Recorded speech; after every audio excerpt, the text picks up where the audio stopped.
हे friends, good morning, सुप्रभात। Welcome and welcome back to my new vlog. कैसे हैं आप सब? आई होप बहुत अच्छे होंगे, अपना बहुत अच्छा वाला ध्यान भी रख रहे होंगे। ये वीडियो होलिका दहन की है, तो आप सभी को ना होलिका दहन की ढेर सारी शुभकामनाएं। अभी सुबह का टाइम है और यहाँ पे मैं उठ चुकी हूँ। उठने के बाद मैं फ्रेश हो गई हूँ और यहाँ पे मैं बैठ गई हूँ पढ़ाई करने के लिए। 7:45 टाइम हो रहा है। टाइमर मैं ऑन कर ले रही हूँ। वैसे अभी से आज और कल जो है ना, वो पढ़ाई बहुत ही ज़्यादा डिस्टर्ब होने वाली है। वैसे तो इस बार हमारे मायके में कुछ भी नहीं होने वाला है, क्योंकि हमारी दादी का देहांत हुआ है इसी वर्ष। तो 1 साल तक हमारे यहाँ कोई भी त्यौहार नहीं मनाया जाता है।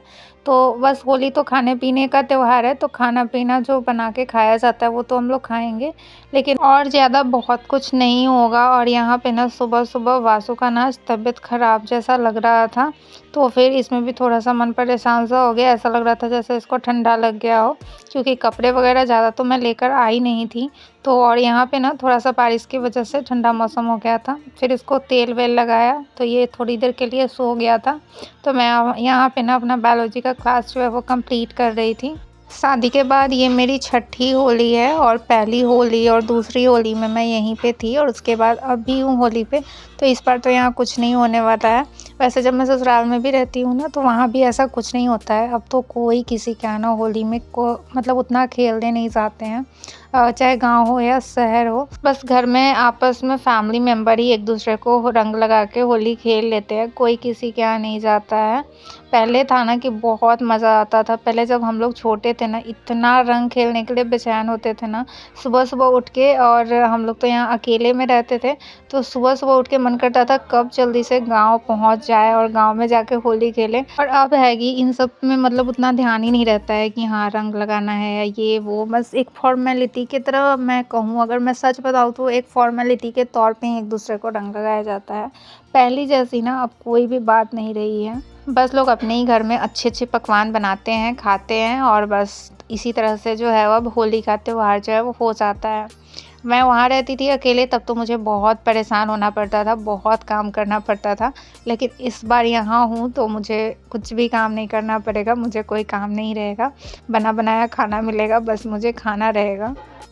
वासु की तबीयत ख़राब हो जाने से ना कुछ भी उतना अच्छा सा नहीं लग रहा है। बच्चे की तबीयत ठीक रहती है ना, तो दिन भर इधर उधर कूदता रहता है और बहुत अच्छा लगता है। लेकिन जब तबीयत ख़राब हो जाता है ना, तो बड़ा मन उदास सा लगने लगता है कि सब कुछ भी अच्छा नहीं हो रहा है। लेकिन हाँ, ठीक हो गया था। फिर से जब सो के उठा था ना, तो ये ठीक हो गया था। उतना भी ज़्यादा तबीयत ख़राब नहीं था। यहाँ पे मैंने लगभग 1.5 घंटे की अपनी स्टडी की, और कल वाला क्लास ही बचा हुआ था तो उसको कंप्लीट किया। और उसके बाद मैं आ गई थी खाना खाने के लिए। तो आज है तो होलिका दहन, लेकिन मैं बार बार बोल रही हूँ कि यहाँ तो कुछ होने वाला है नहीं, लेकिन हाँ बना के सब कुछ हम लोग खा सकते हैं। तो आज हमारे यहाँ होलिका दहन के दिन ना, हमारे यहाँ जो है वो कढ़ी बड़ी और पकोड़े का ना बहुत ज़्यादा मतलब रिवाज है कि होलिका दहन के दिन यही बनता है। तो अभी और ये शाम के टाइम में हमारे यहाँ बनता है। तो अभी फ़िलहाल तो हम लोग चावल सब्ज़ी खा रहे हैं। और मैं आपको बताऊँ तो मैं दाल नहीं खाती हूँ, इसीलिए ना आप लोग हमेशा मुझे चावल सब्ज़ी खाते हुए देखते होंगे, क्योंकि दाल ना मुझे नहीं पसंद है। चावल के साथ मैं दाल नहीं खाती हूँ। उसके बाद मैं नहा के फ्रेश हो गई थी, और यहाँ पे 1:45 जो है वो टाइम हो रहा था। और आज मेरे हस्बैंड भी आने वाले हैं। मैं आई तो थी यहाँ पे कि मैं 15 दिन रहूँगी, और होली के बाद जो है वो वासु का PTM होगा। जब उसका रिज़ल्ट आएगा या मेरा एग्ज़ाम डेट जब नज़दीक आएगा तब मैं जाऊँगी, 1-2 दिन बचे रहेंगे। लेकिन मेरे हस्बैंड बोल रहे हैं कि नहीं, उनको बहुत प्रॉब्लम हो रही है कि चलने के लिए, तो वो मुझे लेने आ रहे हैं। अब देखते हैं कि हमारी मम्मी हमें जाने देती हैं या नहीं जाने देती हैं, क्योंकि उनको हमेशा रहता है कि मैं यहाँ कभी नहीं रहती हूँ। तो हमेशा इसी बात से मेरे पे गुस्सा रहती हैं कि मैं यहाँ ज़्यादा दिन रुकती नहीं हूँ। और फिर इस बार वो बोलेंगी कि मैं आई हूँ इस बार 15 दिन रहने के लिए, लेकिन फिर इतनी जल्दी जाने के लिए मैं रेडी हो गई हूँ, तो फिर वो गुस्सा करेंगी। तो देखते हैं कि क्या होता है, मैं जा पाती हूँ या नहीं जा पाती हूँ। मेरे ससुराल में है ना कि मैं आपको बहुत क्लियरली बताऊंगी, मेरे ससुराल में ना बहुत बड़ी फैमिली है। लेकिन ना मेरे पढ़ाई लिखाई से किसी को उतना कोई फ़र्क नहीं पड़ता है, या इतना किसी भी फैमिली मेम्बर का सपोर्ट नहीं है। और अगर मैं अपने हस्बैंड की बात करूं तो उनका बहुत सपोर्ट रहता है, ऐसा नहीं है कि नहीं रहता है। लेकिन हमारी जो हस्बैंड वाइफ के रिलेशन है ना, वो नॉर्मल हस्बैंड वाइफ के रिलेशन जैसे नहीं है। तो बहुत टाइम सिचुएशन ऐसा हो जाता है ना कि जिसमें वो चाह के भी मेरा सपोर्ट नहीं कर पाते हैं। चाहते तो हैं कि वो मेरा सपोर्ट करे, लेकिन वो कर नहीं पाते हैं। मैं तो इन चीज़ों को बहुत अच्छे से समझती हूँ, लेकिन फिर भी कभी कभी मैं फ्रस्ट्रेट हो जाती हूँ। और मेरे हस्बैंड का भी बहुत मन है कि जो मेरा गोल है, जो मेरा सपना है, मैं उसको बहुत जल्दी अचीव कर लूँ और अपने लाइफ में मैं आगे बढ़ूँ। इसमें मेरे हस्बैंड की तरफ से कोई ऐसी रोक-टोक नहीं है। वो हर चीज़ के लिए मुझे बहुत सपोर्ट करते हैं, मुझे बहुत मोटिवेट भी करते हैं, लेकिन उनके साथ भी सिचुएशन बहुत ही ज़्यादा अलग है। यहाँ पे अंश है, अंश भी आया है, आप लोग हमेशा अंश को खोजते रहते हैं ना, तो अंश भी आया है और होली में हम लोग इस बार यहीं रहेंगे और होली के बाद ही देखते हैं कि जाना हो पाता है या नहीं हो पाता है। यहाँ पे ना मेरे हस्बैंड बहुत सारा सामान लेकर आए थे और वासु का जो लगभग 10 दिनों से सब चीज़ छूटा हुआ था ना, तो वो पूरा लेकर आए थे, उसका 10 दिनों का कोटा जो कहते हैं सो। मैं अगर अपने यूट्यूब वीडियो की बात करूँ तो मेरे ससुराल में ना मेरे वीडियो बनाने के लगभग सब कोई खिलाफ़ है। हर कोई बोलता है मुझे वीडियो नहीं बनाना चाहिए यूट्यूब पे, लेकिन सिर्फ मेरे हस्बैंड का सपोर्ट है जिसकी वजह से मैं वीडियो बना पाती हूँ। और अब इतना सपोर्ट हो गया है कि मैं डेली ही वीडियो आप सबके साथ शेयर कर पाती हूँ। यहाँ पे मेरे हस्बैंड ना हम सभी के लिए कपड़ा लेकर आए थे और ऐसा फर्स्ट टाइम हो रहा है जिसमें मेरे हस्बैंड ना अपने पसंद से कुछ मेरे लिए लेकर आए हैं इतने सालों में, क्योंकि वो कभी ना खुद की पसंद से मेरे लिए नहीं कुछ ला पाते। वो बोलेंगे कि चलो तुम पैसे की चिंता नहीं करना, तुम जो भी पसंद करोगी मैं ख़रीद दूँगा, लेकिन उनको खुद से पसंद करके नहीं लाना आता है। लेकिन इस बार मैं यहाँ थी तो वो अपने पसंद से लेकर आए हैं, तो इसको मैं कल पहनूँगी और कल पहन के आप लोगों को दिखाऊँगी। यहाँ पे जो है वो शाम का टाइम हो गया है और शाम के टाइम में जो है वो बड़ी और पकौड़ा वगैरह बनना स्टार्ट हो गया है। पहले ना जब दादी थी 5, 6, 7 साल पहले, तो डेली का काम नहीं, लेकिन जिस दिन त्योहार होता था ना, तो ये छानने वाला ना, बड़ी पकौड़ा छानने वाला काम ना मेरी दादी ही किया करती थी। और आज ना लगभग 10 दिनों बाद मुझे अपने हस्बैंड से मिलके बहुत ही अच्छा फ़ील हो रहा है। आपको पता है, आपको लाख कोई सपोर्ट कर दे, लेकिन अगर आपको आपके हस्बैंड का सपोर्ट अगर नहीं मिलता है ना, तो आप कितना भी स्ट्रॉन्ग क्यों ना हो, कहीं न कहीं एक कमी सा लगता है कि अगर हस्बैंड का सपोर्ट होता तो मैं और ज़्यादा आगे बढ़ पाती। तो अगर आपको हस्बैंड का सपोर्ट नहीं मिलेगा ना, तो आप कितना भी स्ट्रॉन्ग हो ना, फिर भी आपको कुछ ना कुछ कमी महसूस होगी और ऐसा लगेगा कि मैं आगे नहीं बढ़ पाऊँगी, क्योंकि एक हस्बैंड जो होते हैं ना, वो एक रीढ़ की हड्डी की तरह होते हैं, जिनका सपोर्ट आपके लाइफ में ना बहुत ज़रूरी होता है। और मैं सच बताऊँ तो मेरे मम्मी-पापा और मेरे हस्बैंड, मैं खुद को बहुत लकी मानती हूँ कि मेरे मम्मी-पापा और मेरे हस्बैंड दोनों ही ना बहुत सपोर्टिव हैं, जो कि मुझे आज तक मुझे किसी भी काम के लिए उन लोगों ने रोका नहीं होगा। मेरे हस्बैंड की तरफ से ना मुझे किसी भी कुछ भी करने के लिए ना कोई रोक-टोक नहीं है।